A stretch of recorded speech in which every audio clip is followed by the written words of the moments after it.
You're going to have to. Yeah, because we got an actual, like, we're going to start off the episode with some positives, get us worked up a Yeah. little bit, You gotta have the posy vibes to outweigh the Maggie vibes. Yeah, and when you've gone to bed after watching a shitty movie, sometimes you need a bedtime story to ease the pain, Sometimes you just need a bedtime story read aloud by a sultry or seductive or deep or whatever tickles your fancy kind of voice. Yeah, man, yeah.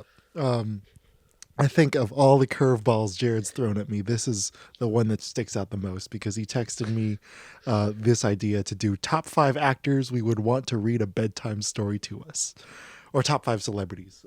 Yeah, I don't know if all of your people are actors, but they are. okay, I cool, went all actors. cool. Yeah, this is gonna be an interesting list. Hmm. I'm excited for And it. I made us pick the bedtime story. Yeah, So you could have some good pairs in there. so you're getting a top 10. It's just two Yeah. fives smushed together. That's just You're the welcome. kind of efficiency you get here at the Jared Cast. You can't find that anywhere else. Not at all. Not at all. Anyway, shall I start or would you like to start? I'll start. Why not? I'll be greedy. Um, my number 5. This came out of. I went with mostly children's books, which I think is fair for a bedtime story theme. I did all children's And books, yeah. yeah, this one was mostly for the comedic value because I know he'd throw some ad libs in there.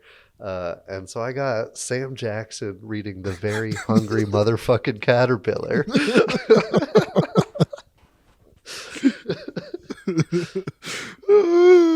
That's great. I was like, what's the most innocent book that I would want to hear the word fuck in too many times? You would need to ad lib too because there are not that many words in that book. No. But I tell you what, every third word's going to have a little extra in there. Hell yeah, hell yeah. Yeah. My book is very hard to translate from the page because the pictures and the words go so well together and go so well in the sequence together. I want someone who's really animated, really experienced, really willing to go to depths that no one has ever gone before in their craft of acting. So I got Willem Dafoe reading Where the Wild Things Are for my number Ooh. 5. I think fucking love that shit. That's this tight. this is like a legitimately good audiobook, I think. Yeah, I'm here for it.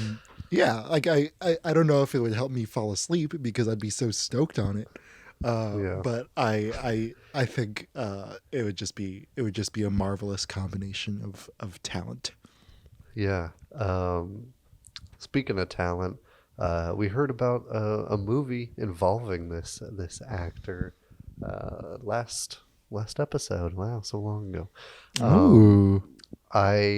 I fell in love with her voice in the movie Her, like I'm sure we all did. I did Scarlett Johansson, and I couldn't think of a good book, so I put Holes because it's nostalgic as fuck for me as a child. I read the shit out of that book, and it's an innuendo. Yeah. So I'm doing Scarlett Johansson reading me Holes.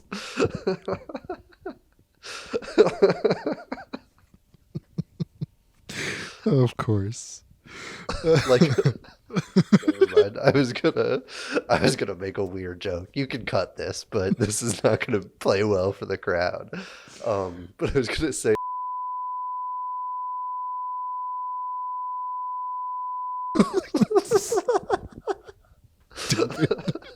Stupid. Oh shit. All right. Sorry, a Scarlett. loopy mood already. Sorry, Scarlett. Yeah. Happy for your win against the mouse. Respectfully. Uh, anyway, my number 4 is an Academy Award winner for a very good reason, and actually for the movie that she won with, she changed her voice, which is interesting. But she has one of the most recognizable voices, one of the most recognizable accents in the history of cinema. She said on a late night show once, that in order to not get recognized, she just doesn't talk because people immediately pick up on who she is. Damn. And it's Holly Hunter, of course, Mm. famous from Raising Arizona, The Piano, but most famous from The Incredibles and probably The Big Sick as well.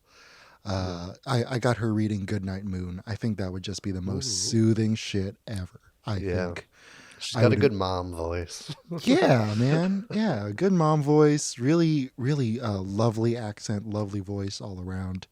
I absolutely love her as an actress, not just her voice. Mm. And so it would be just nice as a fan and really Yeah. soothing. Yeah. I don't think we could have a top five about voices without this obligatory pick, so I'm just gonna get it out of the way and drop this off and move on with my life. I got James Earl Jones reading Go Dog Go. Ooh, I forgot about Go Dog Go. That's a good one. That's like my favorite childhood book growing up. I fucked up Go Dog Go. And I just think it'd be cool to have such a dramatic voice, getting those low notes talking about dog party hats. That's all Hell I yeah. need in life. Hell yeah, hell yeah, hell yeah. For my number three, I got it's my only poetry entry. Ooh, I think I like I like poetry with humor in it, and I also like, but like when it's for adults, it's kind of lame, you know.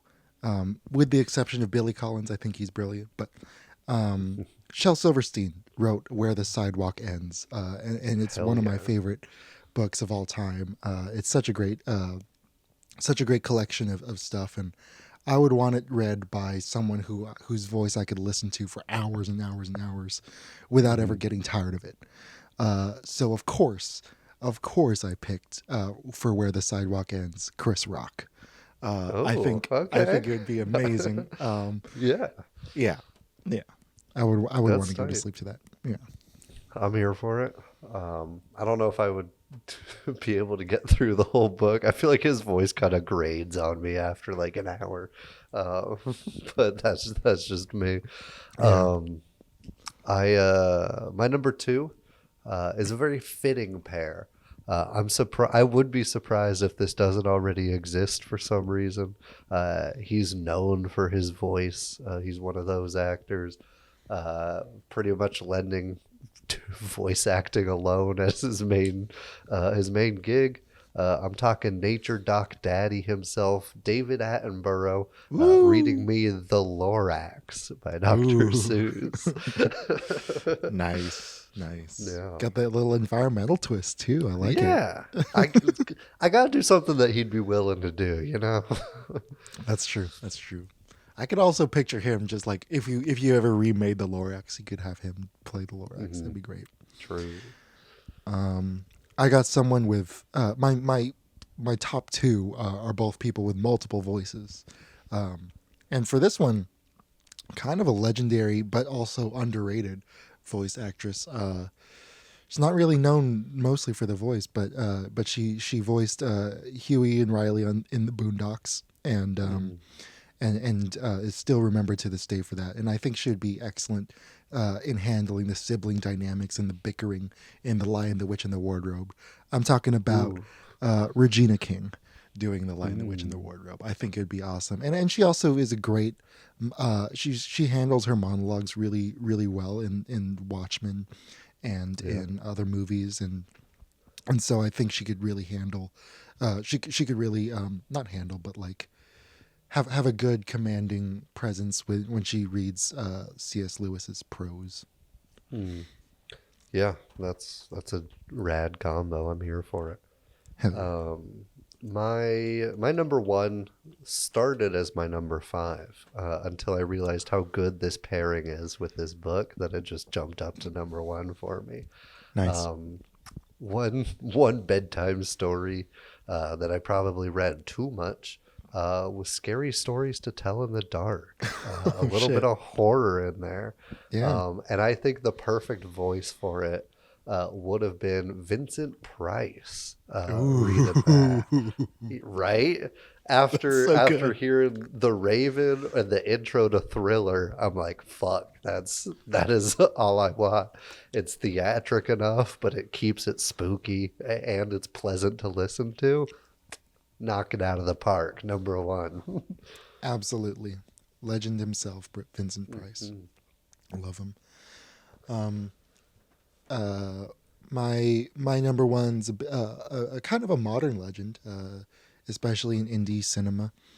Um, and I think I don't know. There's something about her. Mary. No, there's something about the specific timbre and the specific tone of her voice, because it's posh, but it's also got a little bit of Scottish in there, and Mhm. so and she can change her accent and she can change her voice really well. And so I think it'd be really interesting to have this person read the whole Winnie the Pooh series, because Oh, she does have like an also soft quality to her voice, and I'm talking about Tilda Swinton, of course, yeah. one of my favorite just general actors of all time. I think she could, I think she'd just be a great actor for to play Pooh. Um, Yeah. but yeah, Tilda Swinton reading Winnie the Pooh. Hell yeah. I haven't stopped thinking about casting her as David Bowie since we had that question on our Q&A. Right? Uh, it's just been on my mind. Um, yeah, great list. I'm glad we did such a out of left field topic. You I'll, too, I'll man.